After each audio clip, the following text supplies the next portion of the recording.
নাজিল হওয়ার 200 বছর পর 700 বছর পর সেই কিতাবের মধ্যে পরিবর্তন করে দেওয়া হয়েছে।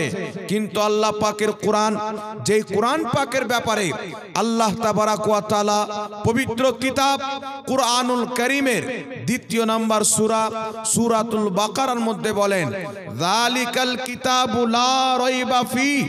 কোরআন এমন একটি পবিত্র কিতাব, যেই কিতাবের মধ্যে সন্দেহের কোনো অবকাশ নাই। তাই মহান রব্বুল আলামিন এই পবিত্র কোরআনের হিফাজতের জিম্মা নিয়েছেন। তাই আজ থেকে প্রায় 1450 বছর পূর্বে আল্লাহ পাকের কোরআন যেমন ভাবে অবতীর্ণ হয়েছিল আজ পর্যন্ত তেমনই আছে এবং কিয়ামতের সকাল পর্যন্ত তেমনই থাকবে। বলেন সুবহানাল্লাহ, সুবহানাল্লাহ। কোরআনকে পরিবর্তন করা যাবে না। মনে রাখবেন মুসলমান, যখন আল্লাহ তাবারাক ওয়া তাআলা পবিত্র মক্কার মাটিতে কোরআন অবতীর্ণ করা আরম্ভ করলেন, মদিনাতে আরম্ভ করলেন, মক্কাতে যখন কোরআন অবতীর্ণ হচ্ছে, আল্লাহর নবী কোরআন পাকের আয়াতগুলি প্রচার ও প্রসার করতে আছেন। মক্কার বড় বড় কাফিরেরা কি করলো? ষড়যন্ত্র করলো যেন মক্কার কোরআন মক্কাতে থেকে যায়, পৃথিবীর অন্য কোনো স্থানে না যেতে পারে। কিন্তু পৃথিবীর মুসলমান মক্কাতে কোরআনকে আটকাইতে পারলো না। মদিনাতে কোরআন পৌঁছে গেল। মদিনার কাফির চাইলো কোরআন যেন মদিনা পার না করতে পারে, মদিনার সীমার বাইরে না যেতে পারে। এই জন্য কুরআনুল কারীমকে ব্যান করে দেওয়া হোক, মদিনাতে সীমাবদ্ধ করে দেওয়া হোক। কিন্তু পৃথিবীর মুসলমান দেখতেছিলেন ওই কোরআন একের পর এক সারা আরব দেশে প্রচার হয়ে গেল। এমন কি যে দেখতে দেখতে আল্লাহ পাকের কোরআন ফারসে পৌঁছে গেল, রোম দেশে পৌঁছে গেল, তুর্কিস্তানে পৌঁছে গেল। এমন কি যে দেখতে দেখতে সারা পৃথিবীতে আল্লাহ পাকের কোরআন পৌঁছে গেল। পৌঁছানোর কারণ কি হচ্ছে? এই পৃথিবীর মানুষ আজকে যদি খবর প্রচার করতে হয়, পেপারের মাধ্যমে প্রচার করতে হয়, ইউটিউবের মাধ্যমে প্রচার করতে হয়, সোশ্যাল মিডিয়ার মাধ্যমে প্রচার করতে হয়। কিন্তু আল্লাহ পাকের কোরআন ফেসবুকের মাধ্যমে নয়, আল্লাহ পাকের কোরআন ইউটিউবের মাধ্যমে নয়, আল্লাহ পাকের কোরআন পেপারের মাধ্যমে নয়। মহান রব্বুল আলামিনের পবিত্র কোরআন সারা পৃথিবীতে প্রচার ও প্রসার হয়েছে হাফিজে কোরআনের মাধ্যমে। সুবহানাল্লাহ, সুবহানাল্লাহ। হাফিজে কোরআনের মাধ্যমে যারা নিজের সন্তানকে কুরআনুল কারীমের হাফিজ বানিয়ে 30 পারা কোরআনকে হিফজ করে সিনাতে নিয়ে সারা পৃথিবীতে কোরআন ছড়িয়ে দিয়েছেন। তাই যে কোরআনটি এই পৃথিবীর মুসলমান ভারতের মহাভারত হাজারো বছর পুরাতন হওয়ার পর ভারতের বাইরে যেতে পারলো না। আমেরিকার বাইবেল হাজারো বছর পুরাতন হওয়ার পর সৌদির মাটি যেতে পারলো না। পৃথিবীর কিতাব নির্দিষ্ট কোনো জায়গাতে সীমাবদ্ধ থেকে গেল। কিন্তু আল্লাহ পাকের কোরআন মাত্র 1450 বছর পূর্বে মক্কা মদিনায় অবতীর্ণ হয়েছে। কিন্তু ভারতে চলে যান, আল্লাহ পাকের কোরআন দেখতে পাওয়া যাবে। আমেরিকাতে চলে যান, আল্লাহ পাকের কোরআন দেখতে পাওয়া যাবে। হল্যান্ডে চলে যান, আল্লাহর কোরআন দেখতে পাওয়া যাবে। সারা পৃথিবীতে যেখানে মুসলমান পাওয়া যাবে সেখানে সেখানে আল্লাহ পাকের কোরআন পাওয়া যাবে। সুবহানাল্লাহ, সুবহানাল্লাহ। এই কোরআনকে মিটানোর জন্য অনেক চেষ্টা করা হয়েছে। পৃথিবীর মুসলমান এমন একটি জামানা ছিল, একজন বাদশাহ তার রাজত্বের মধ্যে ফয়সালা করলো, প্রত্যেক বাড়ি থেকে কোরআনকে বের করে আগুন দিয়ে জ্বালিয়ে দাও, মাটিতে দাফন করে দাও, পানিতে ডুবিয়ে দাও, যেন এই জমিনের মাটিতে আমার রাজত্বের মধ্যে কোরআন যেন না থাকে। এই শরণ না গো, আমার রাজত্বের মধ্যে যেন কোরআন টিকে না থাকে। এই পৃথিবীর মুসলমান ওই বাদশা নিজের সৈনিককে রেডি করলো, প্রত্যেক বাড়ি বাড়িতে গিয়ে মসজিদ মাদ্রাসাতে গিয়ে আল্লাহ পাকের কোরআনকে বের করে তাতে তেল ঢেলে দিয়ে আগুন দিয়ে জ্বালিয়ে দেওয়া হলো। বাদশা বলছে ভালো করে চেক করো, আর কোনো বাড়িতে কোরআন তো থেকে যায়নি। বলছে না, আর কোনো বাড়িতে নাই। আপনার রাজত্বের মধ্যে প্রত্যেক বাড়ি থেকে, মসজিদ মাদ্রাসা থেকে, দোকান ও লাইব্রেরি থেকে কোরআনকে বের করে জ্বালিয়ে দেওয়া হয়েছে। ওই বাদশা বলল দেখো আমি আমার রাজত্বের মধ্যে কোরআনকে মিটিয়ে দিলাম। এই কথা বলে বাদশা যেমনই রাস্তাতে বেরিয়েছে, ওই বাদশার কানে সূরাতুল ফাতিহার তেলাওয়াতের আওয়াজ চলে আসছেন, যেন একজন ছোট বাচ্চা একটা ঝোপড়পট্টি বাড়িতে সূরাতুল ফাতিহার তেলাওয়াত করে, সূরা বাকারার তেলাওয়াত করে, সূরা রহমানের তেলাওয়াত করে, সূরা জিনের তেলাওয়াত করে, আয়াতুল কুরসি তেলাওয়াত করে। বাদশা দাঁড়িয়ে গেল, কান খাড়ো করে শুনতে আরম্ভ করলো। এ তো ওই কোরআনের আওয়াজ যেই কোরআনকে আমি আগুন দিয়ে জ্বালিয়ে দিয়েছি, এ তো ওই কোরআন পাকের শব্দ যেই কোরআনকে মাটিতে দাফন করে দিয়েছি। বাদশা একটু কদম চলে গেল, যাওয়ার পরে দেখতেছে একটা ছোট বাচ্চা কুরআনুল কারীমের এক পারা নয় পুরো কোরআনকে নিজের সিনাতে ধারণ করে নিয়েছে। সুবহানাল্লাহ সুবহানাল্লাহ। তখন বাদশাহ এলান করেছিল, পৃথিবীর মানুষ কোরআনকে কাগজে যে কোরআন রয়েছে তাকে আগুন লাগিয়ে জ্বালিয়ে দিতে পারো, কিন্তু হাফিজে কোরআনদের সিনা থেকে কোরআনকে কি করে মিটাবে?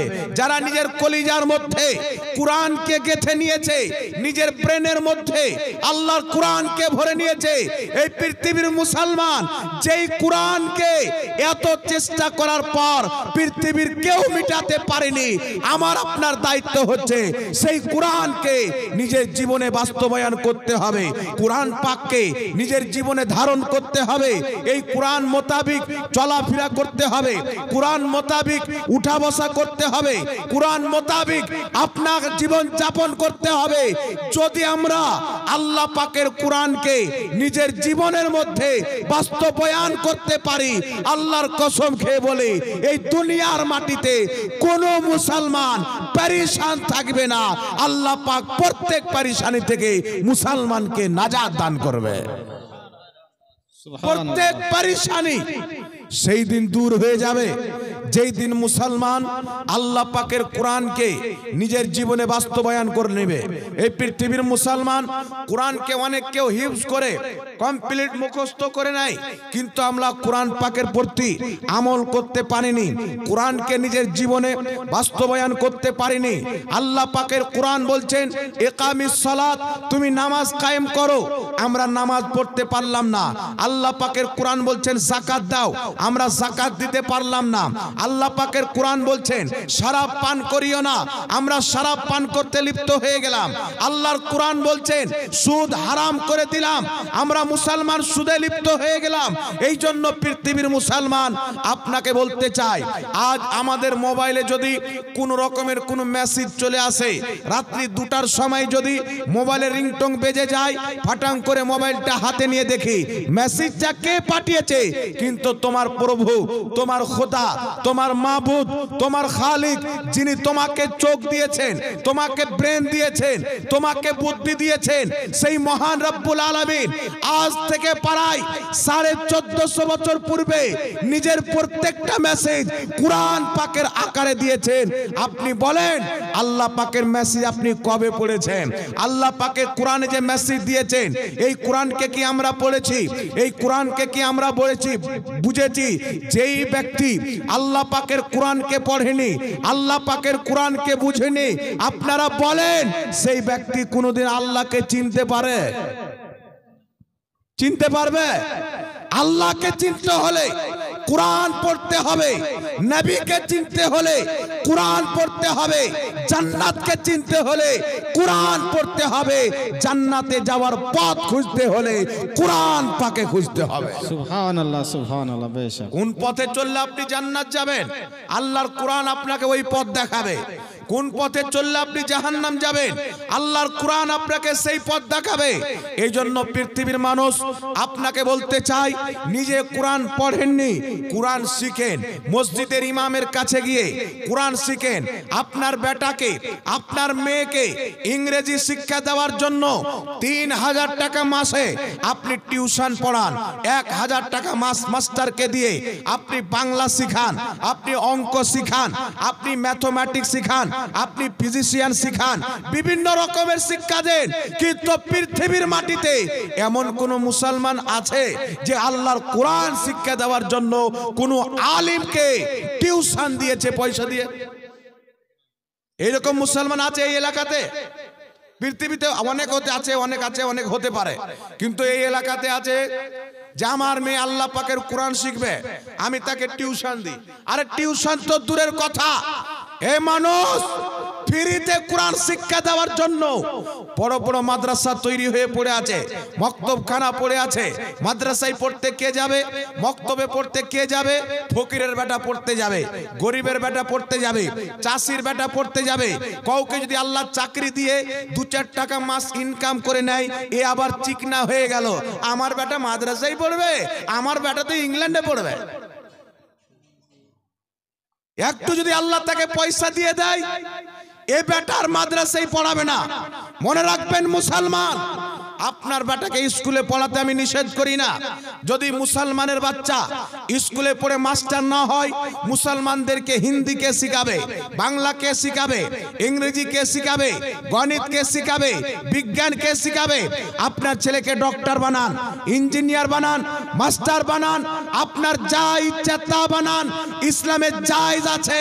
তবে আপনাকে বলতে চাই, সর্বপ্রথম আল্লাহর কোরআন পড়ে, নবীর হাদিস পড়িয়ে আপনার সন্তানকে আগে আল্লাহর সচ্চা বান্দা বানান, নবী মুস্তাফার সচ্চা গোলাম বানান। বেশক বেশক, সুবহানাল্লাহ। যদি আপনার ছেলে আল্লাহর সচ্চা বান্দা হয়ে যায়, নবী পাকের সচ্চা গোলাম হয়ে যায়, যদি আপনার ছেলে ইংল্যান্ডের মাটিতে চাকরি করে, হাজারো ইহুদি খ্রিস্টানের মাঝে বসবাস করে, তার ঈমান কেউ লুটতে পারবে না।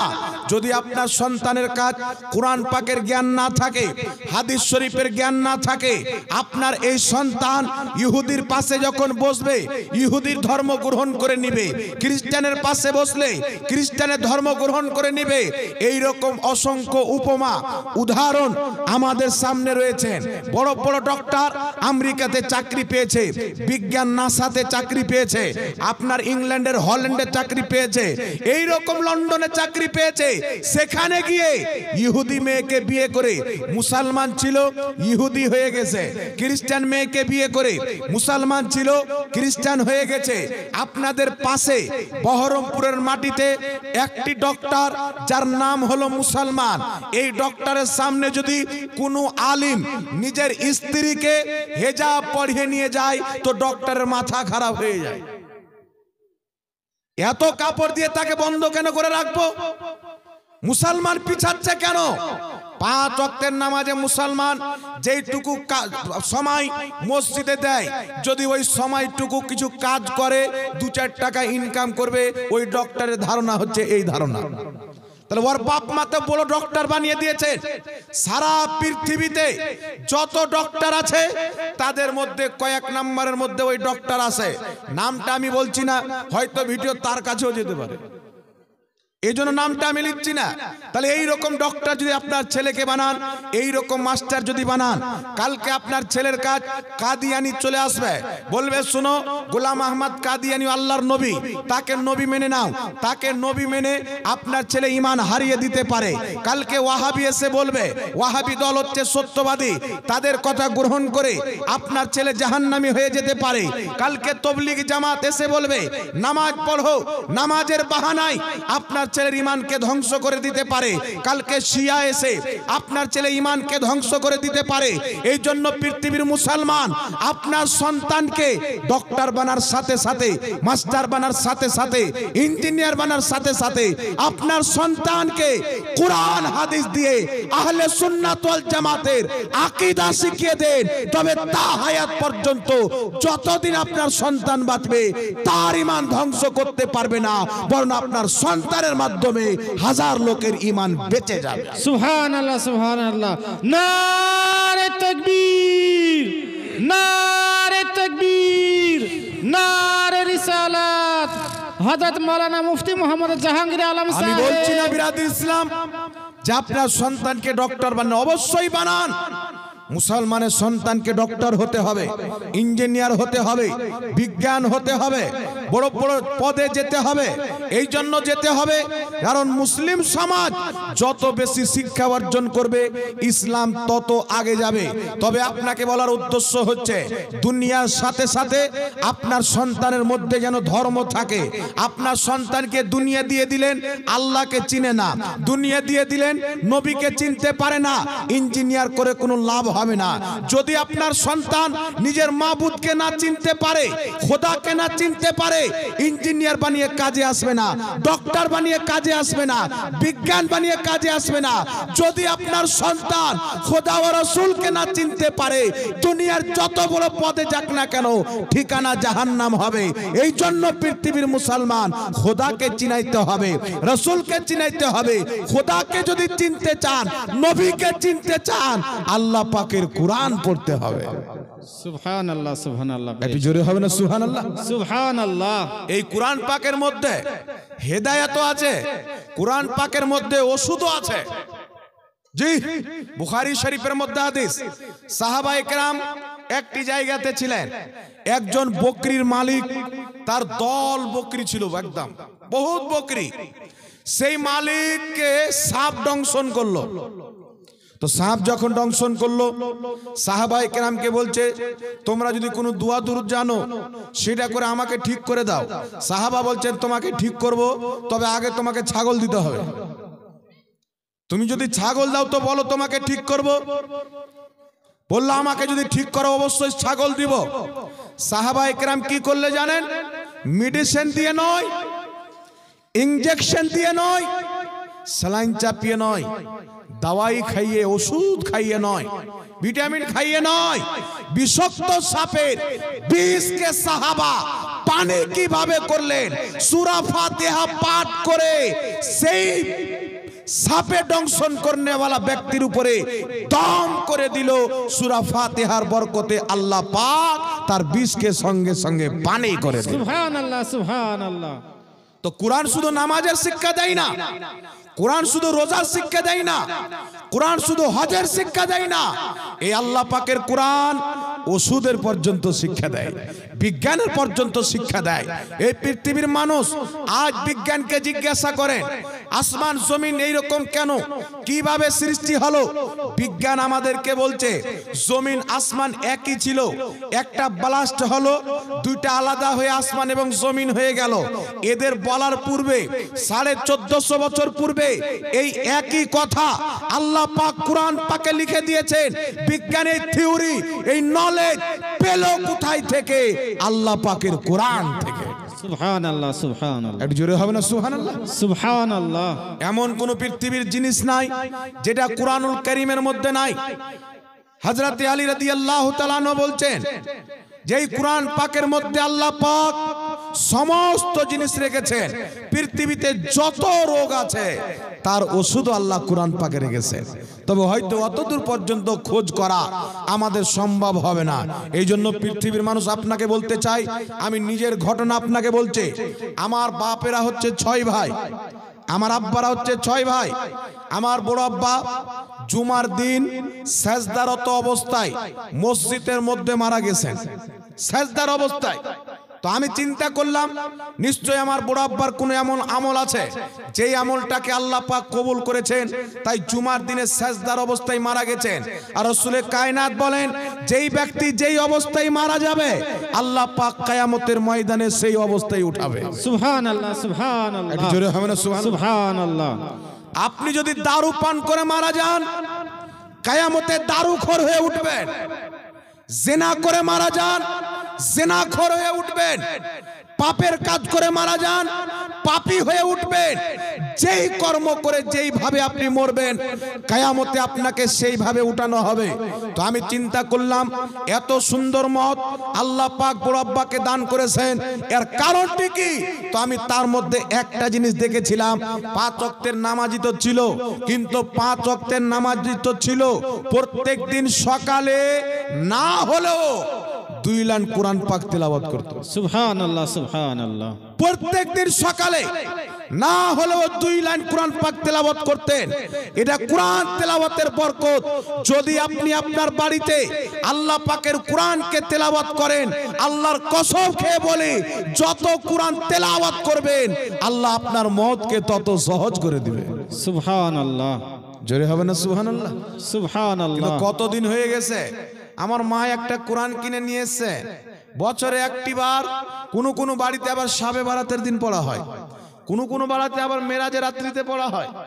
এই জন্য ওয়াহাবিরা বলে এরা শাবে বারাত পালন করে, মেরাজুন নবীর রাত্রি আপনার মেরাজের রাত পালন করে। তো আমাদের যা কমপক্ষে শাবে বারাত উপলক্ষে তো একদিন কোরআন পাক খুলে।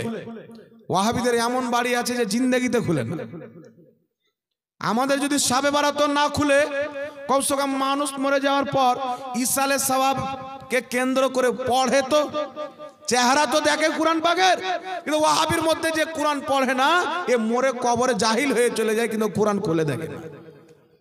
তবে একটা কথা মনে রাখবেন, আল্লাহ পাকের কোরআন তাকের উপরে রাখার জন্য নয়, আল্লাহ পাকের কোরআন বন্ধ করার জন্য নয়। এই পৃথিবীর মানুষ আল্লাহ পাকের কোরআনে যা জ্ঞান আছে বান্দার কোনো লেখা কিতাবে থাকতে পারে? জোরে বলেন। আল্লাহর কোরআনে যা জ্ঞান আছে বান্দার লেখা কোনো কিতাবে জ্ঞান থাকতে পারে? আল্লাহ পাকের কোরআন হচ্ছে 7 সমুদ্র পানির চাইতে বেশি জ্ঞান আল্লাহর কোরআনের মধ্যে আছে। আর সারা পৃথিবীর দুনিয়ার মানুষের লেখা কিতাব, বিজ্ঞান হোক, ইংলিশ হোক, হিন্দি হোক, বাংলা হোক, জিওগ্রাফি হোক, ম্যাথমেটিক্স হোক, এই সমস্ত কিতাবের জ্ঞানকে যদি কোরআন পাকের সামনে তুলনা করা যায়, কোরআনের জ্ঞান হবে 7 সমুদ্রের চাইতে বেশি, আর সারা পৃথিবীর জ্ঞান হবে 1 ফোঁটা পানি। বেশক বেশক। এতটুকু হবে না? এত জ্ঞান আল্লাহর কোরআন পাকে আছে। এই জন্য আপনাকে বলতে চাই, পৃথিবীর মানুষ, কোরআন এবং হাদিস আপনার ছেলেকে পড়াতে হবে, আর কোরআন এবং হাদিসকে বোঝার জন্য ফিকহের কিতাব পড়াতে হবে। একটা লোক এসে বলছে, হুজুর কোরআন আছে হাদিস আছে, তো আবু হানিফাকে মানার কি দরকার? তো তোর বাপ আছে, তোর মা আছে, তোর দাদাকে মানার কি দরকার? নাকি বলেন? কোরআন আছে হাদিস আছে, তো আবু হানিফাকে মানার কি দরকার? আপনাদের বাংলার মাটিতে বিমল দাসের একটা বেটা বেরিয়েছে, বাংলাদেশে গিয়ে হুচুর ফুচুর করে। কোনদিন যদি আমাদের চ্যালেঞ্জ অ্যাকসেপ্ট করে, তাহলে সারা পৃথিবীর লোক দেখে নিবে এই বেটার পায়জামা বাদে কিছু নাই। সারা পৃথিবীর লোক দেখে নিবে। এই লোক বেরিয়ে এসে বলছে আবু হানিফার তাকলিদ করা যাবে না, কোরআন আমাদের কাছে, হাদিস আমাদের কাছে, মাযহাব কেন মানবো? আমি আপনাকে বলতে চাই, আবু হানিফা হও নচেত আবু হানিফার পিছে চলনেওয়ালা হও। তুমি যদি বলো আমি মাযহাব মানবো না, তাহলে নবী পাকের সমস্ত হাদিস মুখস্থ করো, নবী পাকের সমস্ত হাদিসকে পড়ো, সমস্ত জ্ঞানকে তুমি অর্জন করো। যদি সমস্ত জ্ঞান অর্জন করে আবু হানিফার মতো মুজতাহিদ হয়ে যাওয়ার পর বলো আমি কোরআন হাদিস মানবো না, তো কোনো অসুবিধা, আমি মাযহাব মানবো না, তো কোনো অসুবিধা নেই। নাকি আবু হানিফার মতো জ্ঞান অর্জন করে, ইমাম আহমদ বিন হাম্বলের মতো 10 লক্ষ হাদিসকে মুখস্থ করার পর কোন ব্যক্তি মুজতাহিদ হওয়ার পর যদি বলে আমি কোরআন হাদিস ছাড়া মাযহাব মানতে যাব না, তার কথা মানা যেতে পারে। এ বেটার পেটে যদি ট্রাক্টর চাপান 3টা হাদিস বের হবে না। কুল্লু খামরুন হারামুন বলবে, এটা হাদিসও পড়ার ঢং নাই। সূরা ফাতিহা যদি পড়তে বলেন 1.5 মিনিটের খুতবার মধ্যে 2.5 মিনিট ভুল। 1.5 মিনিটের খুতবা পাঠ করে তো 2.5 মিনিট ভুল।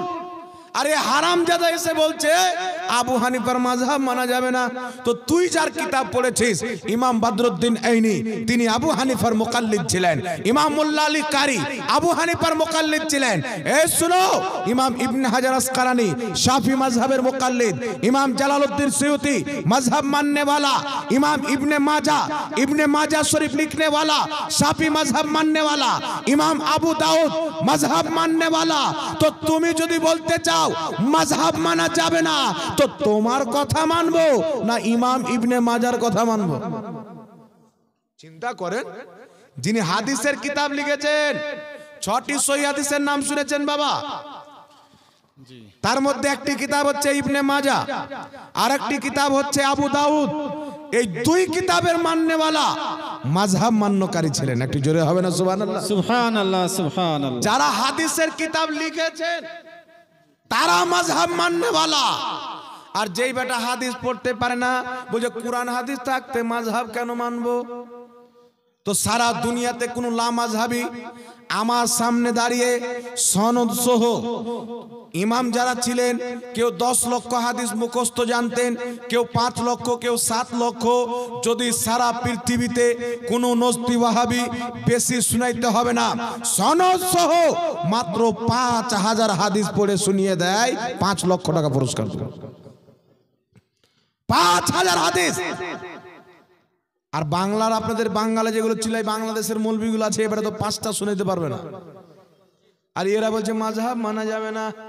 মানে কি বলছে? আবু হানিফার মাযহাব মানো না, আমাদের মতন জাহিলের মাযহাব মানো। ইমাম শাফির মাযহাব মানো না, বিমল দাসের বেটার মাযহাব মানো।